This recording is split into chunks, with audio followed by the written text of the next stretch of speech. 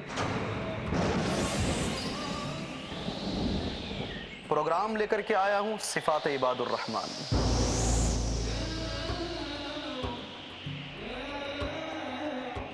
दुनियावी गफलत से बेदारी के लिए जरूरी है कि हर मुसलमान परखे शरीयत की कसौटी पर अपना ईमान। इबादुर रहमान कल रात 8:30 बजे और दोबारा दोपहर 1 बजे इंडिया में पीस टीवी उर्दू पर।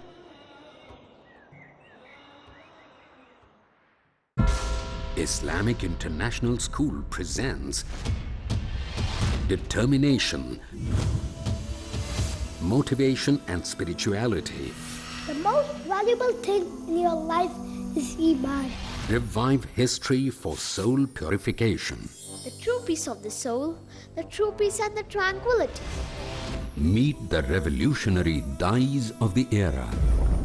My respected elders and my dear brothers and sisters, I welcome all of you. I welcome all of you. I welcome all of you. I welcome all of you with the Islamic greetings. Assalamu alaikum wa rahmatullahi wa barakatuh.